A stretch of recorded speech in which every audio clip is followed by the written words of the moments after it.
नमस्कार दोस्तों, क्राइम तक की दुनिया में आपका एक बार फिर स्वागत है। कहानी है उत्तर प्रदेश के ज़िले हरदोई की। हरदोई ज़िले के अंतर्गत थाना हरियावा हरियावा थाना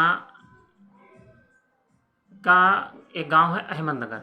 अहमदनगर निवासी बाकेलाल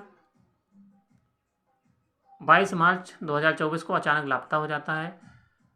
अपने घर से बाकेलाल ये हरदोई शहर के अंतर्गत जो है काशीराम कॉलोनी जाने की बात कहकर घर से अपनी मोटरसाइकिल से निकला था। परंतु जब शाम को घर नहीं पहुंचता है तो घर वाले उसका इंतज़ार करते हैं। उसके बाद उसका फ़ोन मिलाते हैं। फ़ोन मिलाने के बाद जब फ़ोन स्विच ऑफ जाता है तो उसके दोस्तों से पूछताछ की जाती है। जब पूछताछ में कुछ नहीं पता चलता है, उसके बाद संबंधित थाना हरियाणा में लोग घर के जो बाकी लोग थे वो जाते हैं और उसकी FIR दर्ज कराते हैं। इसके बाद पुलिस मतलब संज्ञान लेती है और जांच पड़ताल शुरू करती है। जांच में देरी होने पर ये लोग रोड भी जाम कर देते हैं। इसके बाद संबंधित अधिकारी पहुंचते हैं और घर वालों को आश्वासन देते हैं कि हम जल्दी जल्दी इस केस की इंक्वायरी करके उसका खुलासा करेंगे। इसके सब तो नहीं, ना सब मिल रहा था, ना बाकेलाल मिल रहा था, लेकिन चौथे दिन इसकी बाइक जो है रजबहा के पास सुरसा थाना के अंतर्गत बाइक बरामद हो जाती है। लेकिन पुलिस अभी तक सब नहीं ढूंढ पाई थी। फिर जब कॉल डिटेल और उसके आधार पर पुलिस से सारे कुछ मोबाइलों को संदिग्ध लोगों को अरेस्ट पूछताछ करती है तो उसमें जांच में जो कहानी सामने आई वो कहानी इस प्रकार थी। बांकेलाल की पत्नी सैफाली का 4-5 साल पहले उसकी बुआ, चचेरी बुआ के लड़का जो था मदन से उसके साथ प्रेम प्रसंग चल रहा था। मदन के साथ ही दोनों एक दूसरे से मिलते थे और उसकी शादी की बात भी चल रही थी। लेकिन शादी की बात चल रही थी, इसी दरमियान मदन जो है एक हत्या के सिलसिले में जेल चला जाता है। इस कारण से दोनों की शादी नहीं हो पाती है। जब शादी नहीं हो पाती है तो शादी उसके जो है फिर दूसरा लड़का ढूंढकर अहमदनगर निवासी यही लड़का जो गायब हुआ है वह 22 मार्च को उसी के साथ बाकेलाल के साथ कर दी जाती है। 2 साल बाद जब मदन जो है जेल से बाहर जमानत पर जेल से बाहर आता है, जमानत पर आने के बाद इसका बांकेलाल की पत्नी सैफाली जो इसकी पूर्व प्रेमिका थी, इससे इसका मिलना जुलना बरकरार था।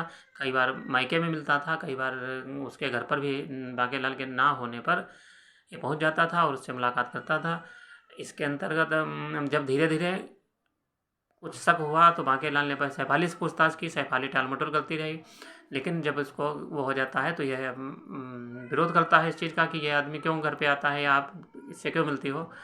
तो जब मदन को घर में आने जाने से रोक मिलती है, मतलब रोक लगाई जाती है और सैफाली जो है इससे नहीं मिल पाती, तो ये लोग तीनों लोग सैफाली और जो है मदन मिलकर के बांकेलाल अपने मतलब बांकेलाल की हत्या की योजना बना लेते हैं। योजना में मदन अपने एक दोस्त उसको राधे श्याम को भी शामिल करता है और दिनांक 22 मार्च जिस दिन ये निकला था, ये लोग शाम को उसको फ़ोन करके एक उस पर बुलाते हैं सुनसान जगह पे, और सुनसान जगह के दारू पिलाने के बाद इसकी जो है गला रेत कर इसकी हत्या कर देते हैं। हत्या करने के बाद इसका थाना सुरसा जो है इसके रजबहा इसका जो है ढोलिया गांव के पास इनके सबको फेंक देते हैं और वहीं पर बाइक भी डाल देते हैं। इसके बाद ये लोग गायब हो जाते हैं। जब इन 1-2 दिन तो पुलिस मतलब इन तक पहुंच नहीं पाई। जब पुलिस इनके सुराग के मोबाइल सर्विलांस का डिटेल के आधार पर इन लोगों को पहुंचती है, पुलिस इनको जब उठाती है और जब सख्ती से इनसे पूछताछ की जाती है तो ये लोग नजर स्वीकार करते हैं और मतलब जो है इनकी निशानदेही पर सबको बरामद कर लिया जाता है। सब वहीं रजभा जहाँ मोटरसाइकिल थी उसी दूरी पर इनका सब बरामद हो जाता है। इसके बाद पुलिस इन पर 302 120 के अंतर्गत इन दोनों को मतलब जेल भेज देती है और सैफाली राधे श्याम और इनका मदन, इन तीनों को जेल भेज दिया जाता है। और इस तरीके से एक हंसता फूलता परिवार जो है बाकेलाल मर जाता है, उसका परिवार जो है वीरान हो जाता है। तो किसी भी लड़की या औरत को शादी के बाद प्रेम प्रसंग से दूर रहना चाहिए, क्योंकि उससे एक नहीं 2 घर बर्बाद होते हैं। सैफ अली जेल में है और बाकीलाल की मौत हो चुकी है। पूरा परिवार दुखी है, आस पड़ोसी भी मतलब इस शोकाकुल हैं। तो ये थी कहानी जो आज हमारे द्वारा आप तक पहुंची। इसके बाद वही सिलसिला जन्मदिन की बधाइयों का, जो हमारा रोज़ 5 लोगों का हम नाम लेते हैं, जो हमें SMS के माध्यम से बताते हैं कि आप मेरी जन्मदिन की बधाइयाँ दीजिए, मेरा नाम लीजिए। तो ये इनका SMS आया है। शिवा मिश्रा, ये बघौली के थाना बघौली, जिला हरदोई के रहने वाले हैं। इनका जन्मदिन की ढेर ढेर सारी बधाई। और ये देवेश सिंह शुगर मिल हरदोई के रहने वाले हैं, इनको जन्मदिन की ढेर ढेर सारी बधाई। और अंजू, ये हैं लोनी बॉर्डर गाजियाबाद की रहने वाली, इनको भी जन्मदिन की ढेर सारी बधाई।